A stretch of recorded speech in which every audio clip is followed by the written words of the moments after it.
देश लोकतांत्रिक पद्धति से चलाई जा रही है और देश की अव्यवस्था में जो लोग फैलाते हैं उस पर लाठी और डंडा चलाने का काम यहाँ के पुलिस का है, वह किसी व्यक्ति का नहीं है।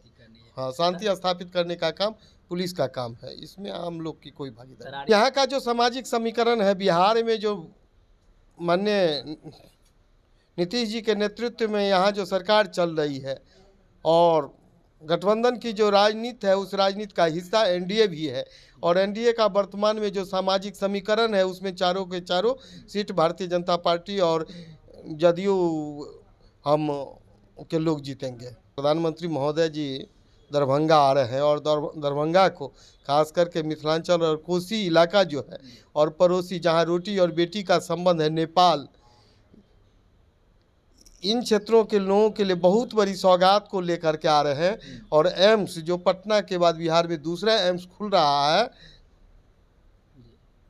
उसके लिए माननीय नीतीश जी जमीन कम समय में जो है एम्स के लिए उपलब्ध कराए हैं, धन्यवाद के पात्र हैं। नमस्कार, स्वागत है आपका लाइव बिहार में। मैं आपके साथ है संजीव सिंह। कि झारखंड विधानसभा चुनाव के साथ साथ बिहार के 4 सीटों पर उपचुनाव हो रहे हैं, जिसको लेकर तमाम जो पार्टियां हैं वो तैयारी कर रही है। बीते दिन लालू प्रसाद यादव कोडरमा पहुंचे थे, जहां उन्होंने सुभाष यादव के समर्थन में प्रचार प्रसार किया, जिस दौरान उन्होंने प्रधानमंत्री मोदी पर जमकर हमला किया और साफ साफ कहे हैं कि प्रधानमंत्री मोदी की क्या औकात है, उखाड़ करके फेंक देंगे। तो वहीं पप्पू यादव भी प्रचार प्रसार वहां कर रहे हैं और कह रहे हैं कि मोदी को औकात क्या है, हमारे पास 9,000 बीघा ज़मीन था और हम जितना पैसा बांटते हैं उतना कोई नहीं बांट सकता है, जितना पैसा हमारे पास है उतना सरकार के पास भी पैसा नहीं है। तमाम मुद्दे पर बातचीत करेंगे। हमारे साथ बात करने के लिए भाजपा से विधायक है वीरेंद्र कुमार, सीधे बातचीत करते हैं। क्या कहेंगे जिस प्रकार से लालू यादव प्रधानमंत्री मोदी पर हमला कर रहे हैं, क्या कहना चाहेंगे? अब देश की जनता माननीय मोदी जी के प्रति जो विश्वास व्यक्त कर रहे हैं उसका परिणाम है जो तीसरी बार हम लोग जो है भारतीय जनता पार्टी उनके नेतृत्व में जो है सरकार बनाई है और सरकार चल रही है और देश के साथ साथ दुनिया में भी ख्याति प्राप्त कर रही है पार्टी। कह रहे हैं ऐसा भगाएंगे कि फिर दोबारा आएंगे नहीं। स्वयं भागे हुए हैं और भागे हुए लोग दूसरों को क्या भगाएंगे? जो स्वयं रण छोड़ चुके हैं, भ्रष्टाचार में ब्लैक लिस्टेड हैं, वो दूसरों को क्या भगाएंगे? स्वयं उनको जनता भगा दी हुई है। पप्पू यादव भी कह रहे जितना हमारे पास पैसा है उतना सरकार के पास भी पैसा नहीं है। अब ये उनके बांट रहे हैं पैसा लगातार, मोदी जी को कह रहे हैं औकात है उतना।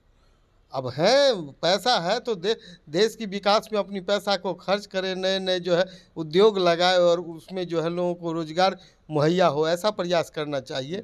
बांटने से बेहतर है जो उद्योग धंधा में पैसा खर्च किया जाए और देश की तरक्की में अपनी योगदान को जो है बटाने का काम करें। बिहार में 4 सीटों पर उपचुनाव हो रहे हैं, आपके प्रत्याशी भी है, रामगढ़ में है, तरारी में भी है, क्या स्थिति देख रहे हैं? यहाँ का जो सामाजिक समीकरण है, बिहार में जो माननीय नीतीश जी के नेतृत्व में यहाँ जो सरकार चल रही है और गठबंधन की जो राजनीति है उस राजनीति का हिस्सा एनडीए भी है और एनडीए का वर्तमान में जो सामाजिक समीकरण है उसमें चारों के चारों सीट भारतीय जनता पार्टी और जदयू हम के लोग जीतेंगे। रामगढ़ में सुधाकर सिंह कह रहे हैं कि पिछली बार 3 जगह लाठियां चली थी, अगर इस बार बीएसपी और बीजेपी के अगर लोग गुंडागर्दी करेंगे तो 300 लाठियां चलेगी। ये उनकी बात है, उनकी बातों पर कोई कमेंट नहीं। इस तरह के बयान को ना ये सब बयान थी जो है सुनने योग्य नहीं है। देश लोकतांत्रिक पद्धति से चलाई जा रही है और देश की अव्यवस्था में जो लोग फैलाते हैं उस पर लाठी और डंडा चलाने का काम यहाँ के पुलिस का है, वह किसी व्यक्ति का नहीं है। हाँ, शांति स्थापित करने का काम पुलिस का काम है, इसमें आम लोग की कोई भागीदारी। तरारी में सुनील पांडे के जो बेटे हैं विशाल प्रशांत, वो मैदान में है, तमाम लोग प्रचार प्रसार करने के लिए जा रहे हैं, उसकी कैसी स्थिति देख रहे हैं? क्या लग रहा है इस बार बेड़ा पार होगा? क्योंकि पिछली बार भाकपा माले वहाँ से जीते हुए। अब पिछली बार क्या हुआ, इस बार एनडीए की जीत होना सुनिश्चित है। पीछे एक आखिरी सवाल रहेगा, प्रधानमंत्री मोदी भी आ रहे हैं 13 तारीख को दरभंगा में आ रहे हैं और विपक्ष इसको लेके कह रहे हैं कि जब चुनाव का वक्त आता है, जब वोटिंग होता है उसी वक्त फिर प्रधानमंत्री मोदी आते हैं, बिहार को याद आता है उसी समय। अब माननीय प्रधानमंत्री महोदय जी दरभंगा आ रहे हैं और दरभंगा को खास करके मिथिलांचल और कोसी इलाका जो है और पड़ोसी जहां रोटी और बेटी का संबंध है नेपाल, इन क्षेत्रों के लोगों के लिए बहुत बड़ी सौगात को लेकर के आ रहे हैं। और एम्स जो पटना के बाद बिहार में दूसरा एम्स खुल रहा है, उसके लिए माननीय नीतीश जी जमीन कम समय में जो है एम्स के लिए उपलब्ध कराए हैं, धन्यवाद के पात्र है। और उसका शिलान्यास होना है और निर्धारित समय में उसको तैयार करके जो है आम जनता को समर्पित कर दिया जाएगा। इन काम के लिए माननीय प्रधानमंत्री महोदय जी आ रहे हैं, इसको चुनाव और अन्य कारणों से नहीं जोड़ा जा सकता है। 4 सीट में से कितना सीट उपचुनाव में?